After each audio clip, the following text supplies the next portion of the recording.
Hello and welcome to yet another exciting edition of Constituents Talk. In this episode, we take you to Nkayi South constituency in Matebeleland North province, and the National Assembly member is Honorable Stars Mathe. Stars Mathe Thebe ngumntwana ozalelwe lapha eMathechaneni khona lapha eNkayi esibhedlela sakoDakamela. Ngikhulele khona lapha, ngifunde iprimary eNkayi eMathechaneni primary school, ngafunda secondary koMayanga, ngaqedisa ngisehlangabeza, ngisebenze khona lapha njalo iminyaka yami yobutsha, ngingumbalisi khona lapha eNkayi okweminyaka engu-12 unbroken service. Ngaphinda njalo ngazokuba isakhamuzi sakhona lapha eNkayi, lamuhla yikho ngingu-MP walapha eNkayi. Having been born and bred in Nkayi, Honorable Mathe got to understand what the people were going through, and before becoming the National Assembly member of Nkayi South, she was councillor for Cowdrey Park in Bulawayo for 10 years. But as the English adage goes, home is best, she returned to represent the people she grew up with. Ngananzelela ukuthi abantu bayithi njengoba ngikhulele khonapha bayadinga ukuncediswa. Yebo ngike ngaba ngukansila edorobheni la koBulawayo futhi eCowdrey Park okweminyaka layo futhi elichumi 10 years. But ngihamba phakathi kwakhona phana ngananzela ukuthi sengikwazi ukumela abantu kangaka. I think isekufanele ngiyemela abantu bakithi ngoba ngakubona ukuthi ekukhuleni kwami kuyini lani okwakuyinsilela kwakudingakala ukuthi kube lo muntu owenelisa ukukhulumela abantu bakule ndawo. A number of challenges bedevil the people of Nkayi South.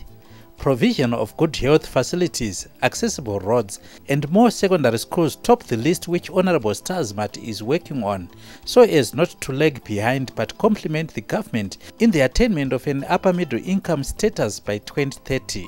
Abantu bakithi eNkayi bayasilela ama-clinic, bahamba imango emide besiya e-clinic.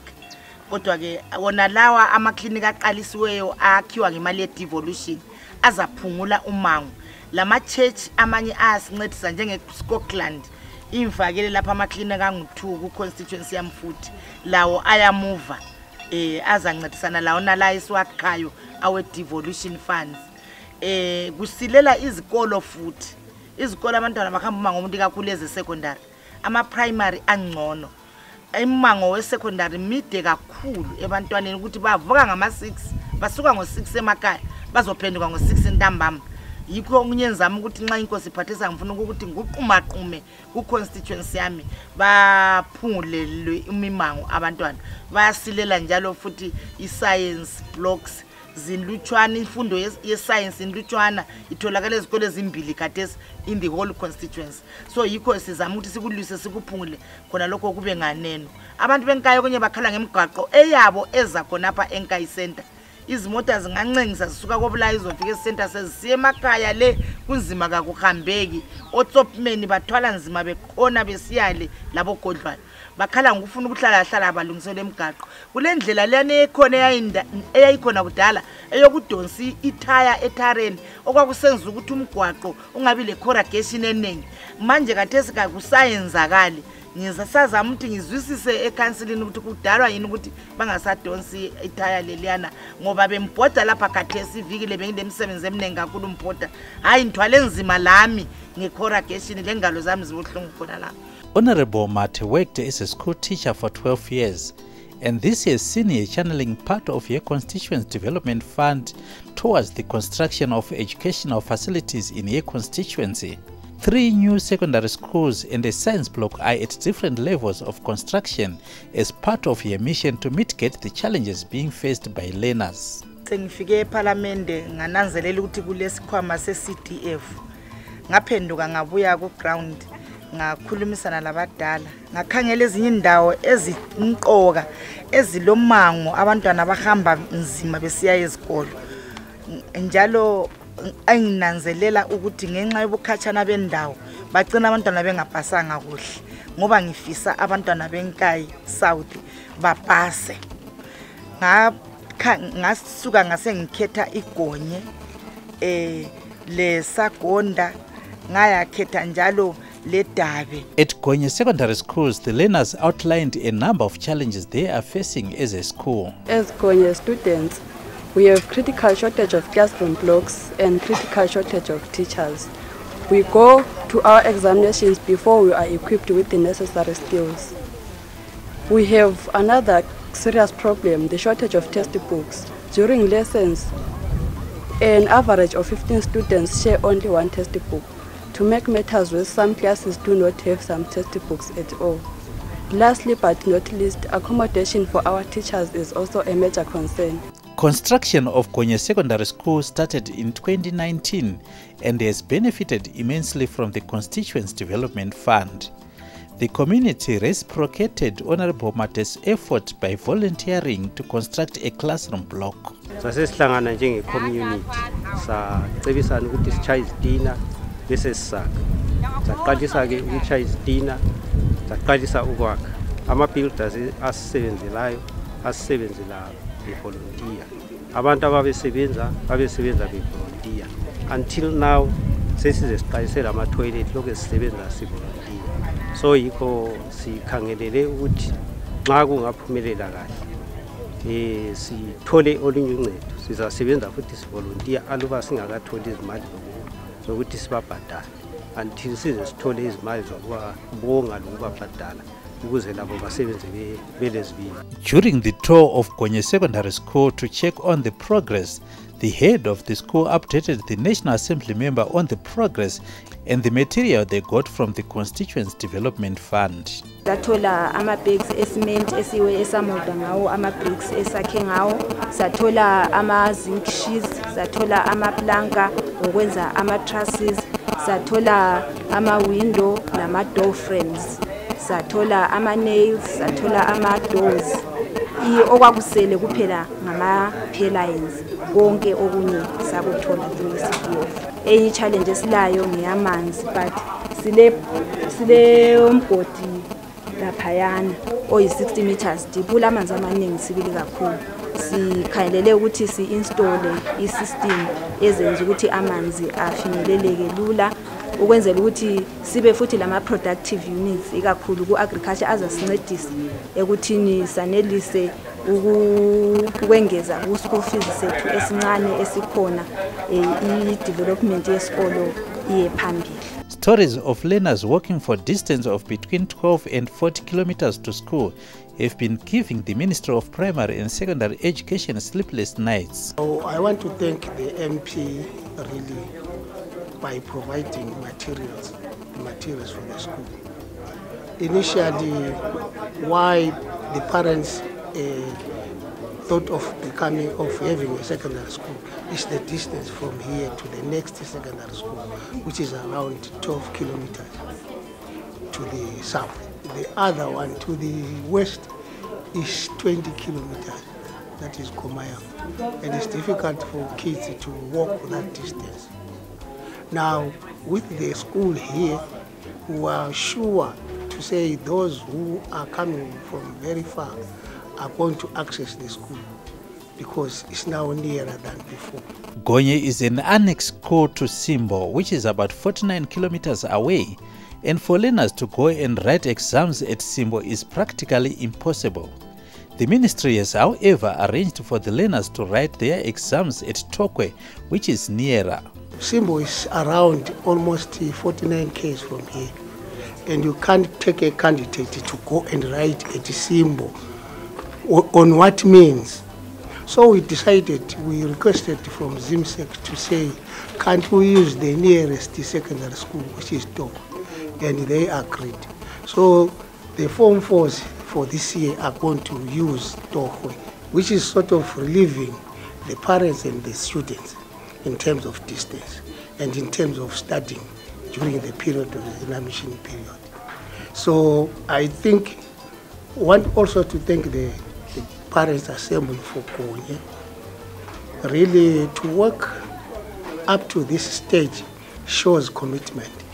Henceforth, I want to thank them. Aluta continua, they should continue so that their school become one of the best schools. We take a short break, and when we return, we visit the other schools which have benefited from the Constituency Development Funds. Please don't go away.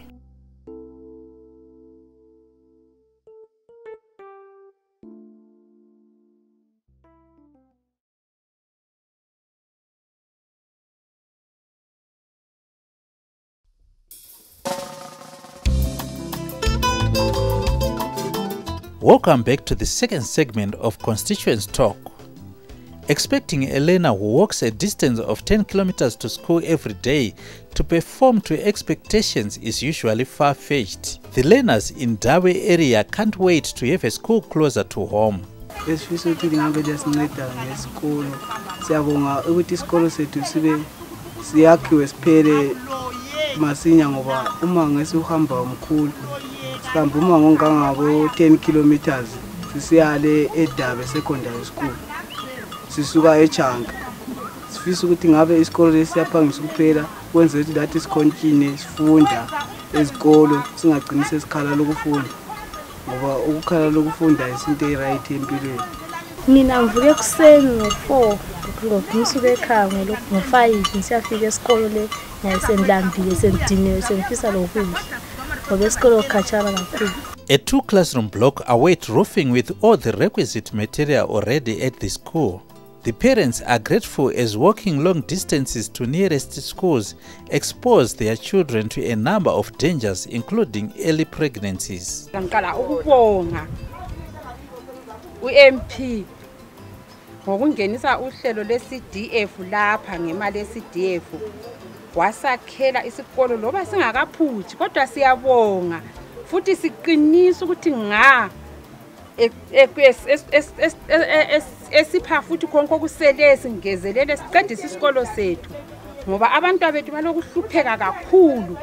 Khathesi bahamba bayefika endaweni yaseChanke ngelanga litshonile ngoba umango abawuhambayo besuka eSt Thomas ngokungapheli kwalesi sikolo bahluphekile abantu abethu ngoba khathesi abantwana abangamankazana bahamba imango emide bangahlangana lokudlengula ezindleleni ukuhambeni kwabo konke.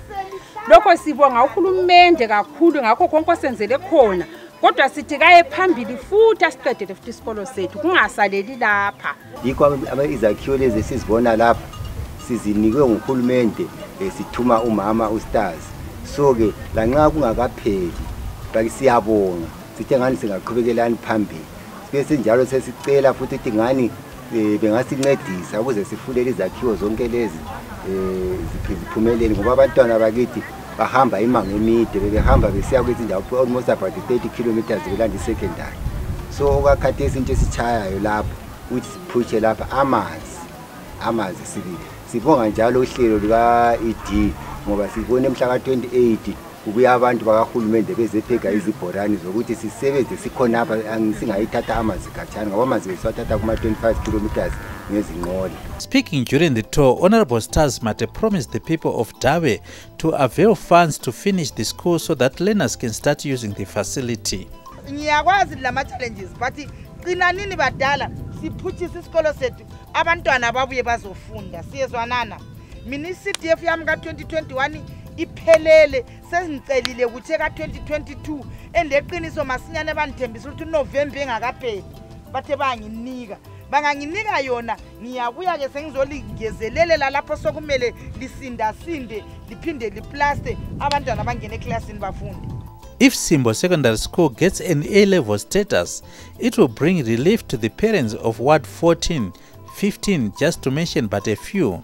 And this will help their children to be at par with learners in urban centers in as far as science subjects are concerned.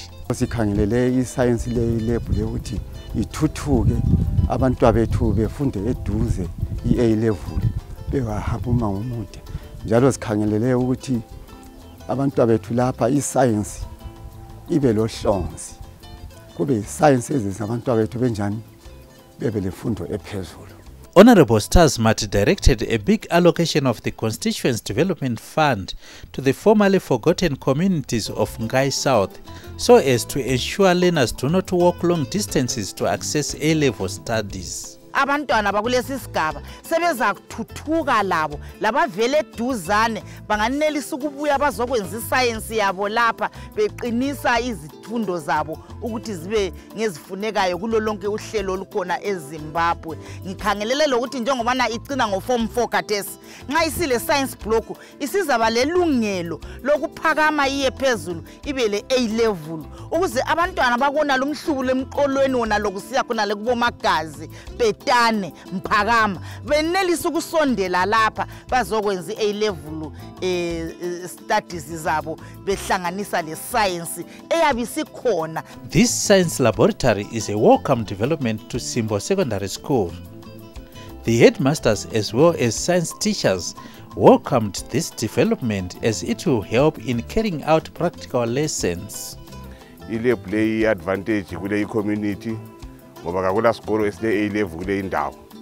Sikhangelele ukuthi ngayisiphelile sawadwa i-A level status wenze ukuthi abantu abethu labo bafunde beseduzane.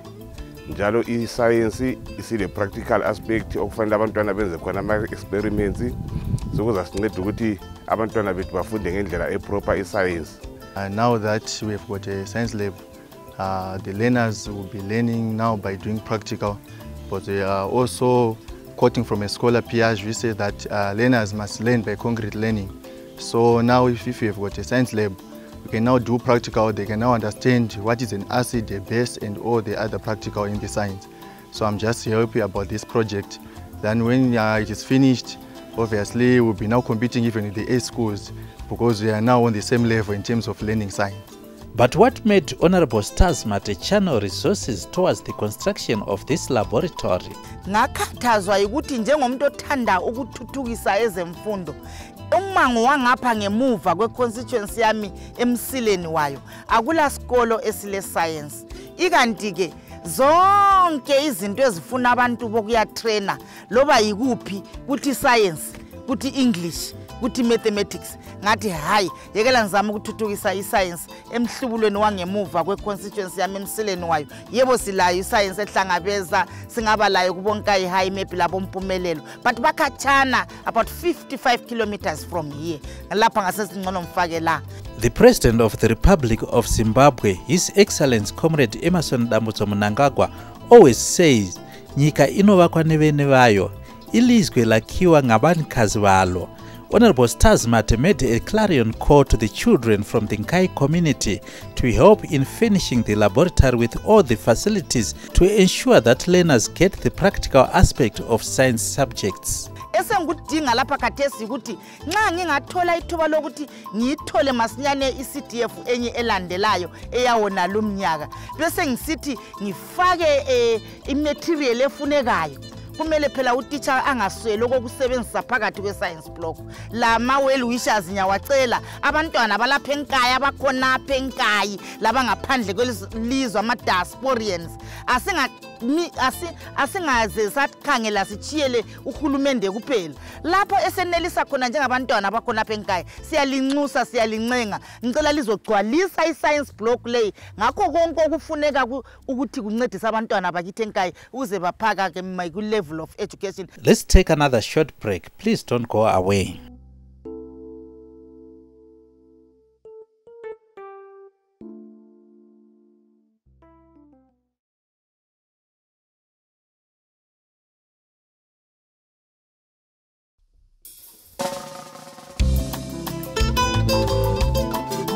Remembering where you came from is a virtue.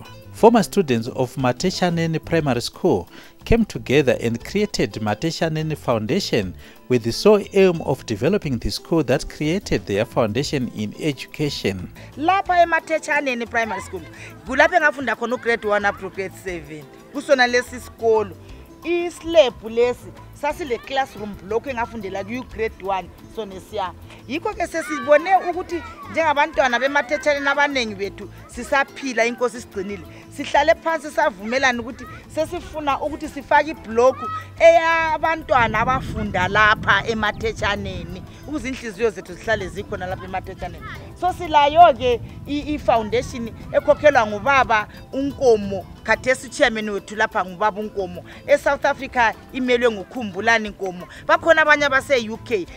Sisanda kuqalisa linto esileqinisa ukuthi ngesikhathi esincane siyabe siyifakile iblock futhi asicini khonapho lamanzi sifuna bekhona ngiyambona lo Jojo abanye bethu babuya laye sifuna ukwenza izimanga esikolo sethu lapho esazalwa khona sincedisana sikhupha okuncane sicontribute ngenyanga abalokunengi besinika ka1. A 2-classroom block will soon be built as all the building materials are at the school, and a number of projects will be rolled out by this club of former students. Lapha sikhangelela ukuthi siyakhe iblock a 2-classroom block ele office ka head leka deputy bazayakha bayifurnishe then bazayenza amanye ama projects laphana kule Jojo tank yabayidonetayo futhi abayidonetayo. As a way of helping the girl child, Honorable Mathe through the Constituency Development Fund is constructing a girl-friendly toilet at Matebeleland Primary School. Siyakha a girl-friendly toilet. ECDF lay we are through our Honorable MP Stars Mathe.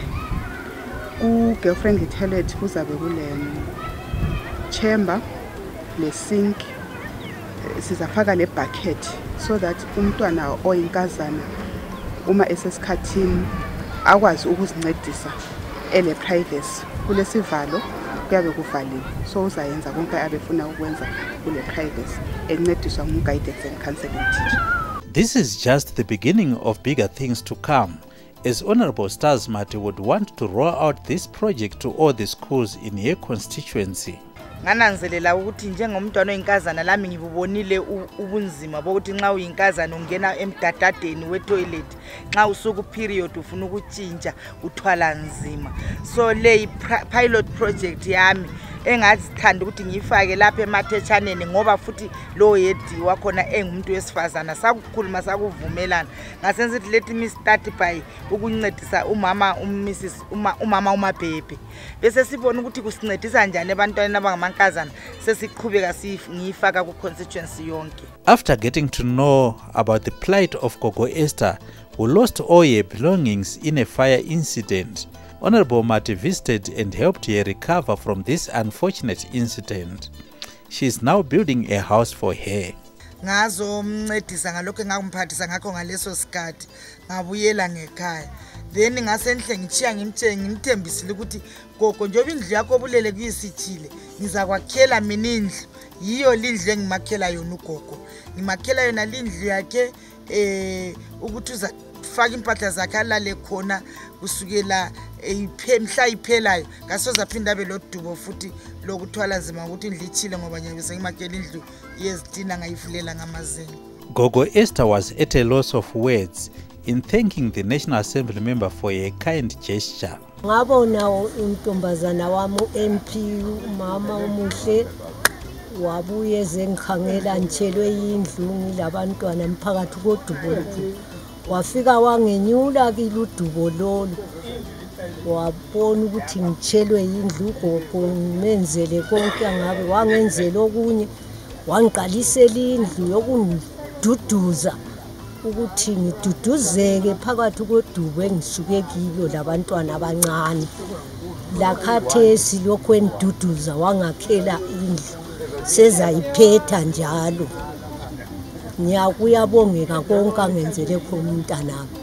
Staying among the people is the best ingredient any office bearer should have, so as to ensure one is aware of the problems the people have. Ukukhokhela umuntu bafowethu yikuhlala uphansi kwakhe.